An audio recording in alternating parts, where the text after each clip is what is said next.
Vamos a hablar ahora de la reproducción sexual en animales. En los animales va a pasar lo mismo, vamos a tener aparatos especializados que le vamos a decir gónadas. Estas gónadas van a formar los gametos masculino y femenino, se van a unir estos gametos y entonces van a formar el cigoto. Este cigoto va a crecer y va a desarrollar un nuevo individuo. Ahora, aunque el proceso en general consiste en lo que acabo de mencionar, existen una gran diversidad de formas de reproducción sexual en los animales. La mayoría pues se va a hacer de forma unisexual. Sin embargo, hay algunos animales que tienen al hermafroditismo, como son los anélidos, los moluscos o los peces. Entonces, cuando tengo este caso, casi siempre un individuo para fecundarse necesita de otro individuo para poder haber un intercambio genético y que haya más variabilidad. Vamos a ver ahora la reproducción de ciertos grupos en específico. Vamos a ver los cnidarios, los insectos, los anfibios y peces, los reptiles y aves y por último los mamíferos. Ahora bien, primero vamos a ver los cnidarios. Estos también se le conocen como celentéreos y comprenden organismos que van a tener forma de pólipo, como son las anémonas. Estas viven fijas en un sustrato, pero a la vez van a formar las medusas. Las medusas son las que van a vivir de forma libre y que son muy llamativas. Por lo general, las más conocidas son las medusas. Los cnidarios se van a producir de forma asexual y sexual de forma alternativa. Para conocer un poco más sobre la reproducción de los cnidarios, te invito a que veas un video extra que está en la página. Ahora vamos a mencionar un poco sobre la reproducción de los insectos. Los insectos son los organismos animales que existen en más abundancia en todo el globo terráqueo. Estos han colonizado la mayoría de los hábitats, tanto terrestres, acuáticos, también en el aire podemos ver diferentes tipos de insectos. Entonces, bueno, la mayoría son unisexuales y son ovíparos. Pero además, la fecundación por lo general es de tipo interna y ocurre en los insectos algo que vamos a conocer como la metamorfosis. La metamorfosis en sí consiste en un proceso de transformación compleja donde por lo general vamos a pasar de un huevecillo hasta la etapa adulta pasando por diferentes niveles que le vamos a decir ninfas. Entonces, de esta forma las crías son muy diferentes a los adultos. Existen dos tipos de metamorfosis. Vamos a ver ahora que existe la metamorfosis sencilla.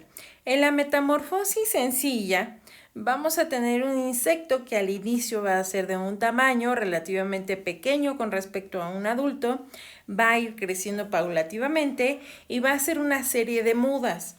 Estas mudas va a ir dejando una carcasa y entonces va a ir cambiando esta cutícula que lo envuelve, esta carcasa que les estoy mencionando, por otra que sea más grande.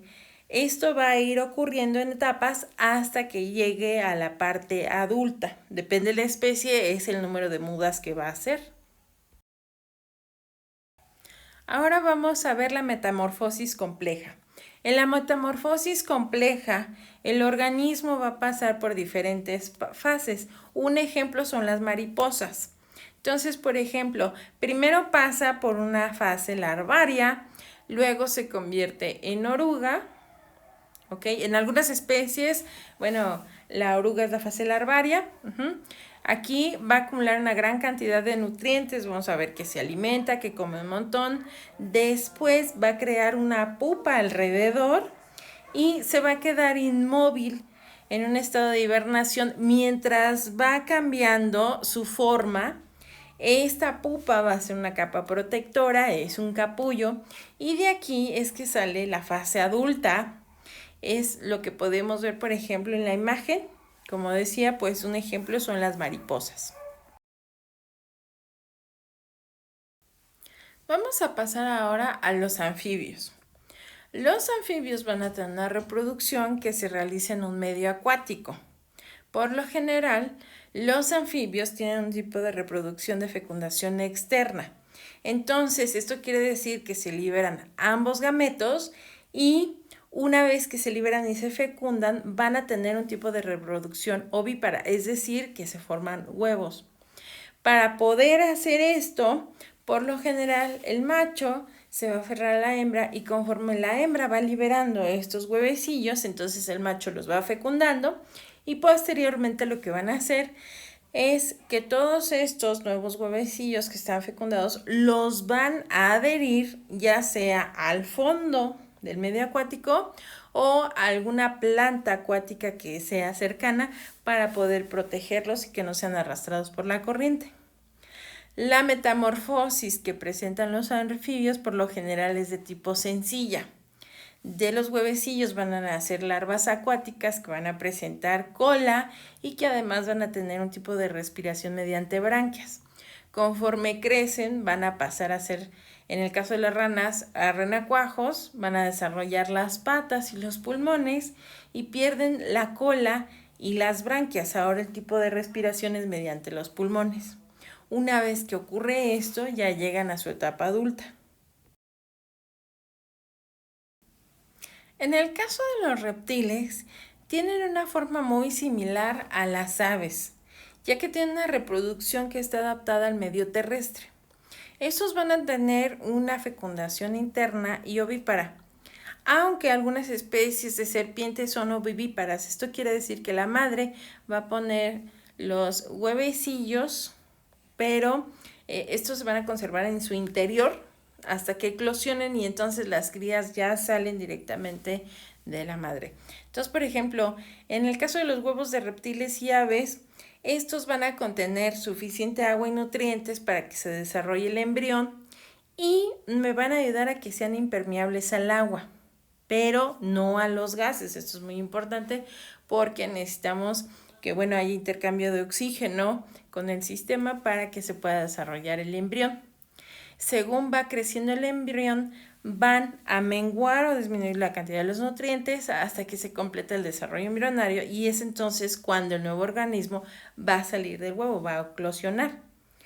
En el caso de los reptiles, el huevo va a presentar unas membranas impermeables que van a estar reforzadas con una serie de sales, que esto me va a ayudar a proteger el embrión fuera de la madre. De esta manera quedan sobreprotegidos frente a la desecación y además se pueden poner en lugares que estén enterrados en la tierra, entonces van a tener un mayor soporte para aguantar la presión de estas capas de sustrato. Aquí, pues volvemos a recalcar que necesitamos recordar que en el caso de los huevos, tanto de reptiles como de aves, van a ser ricos en minerales, en sales, sobre todo sales de calcio, porque esto le va a dar una mayor dureza y soporte.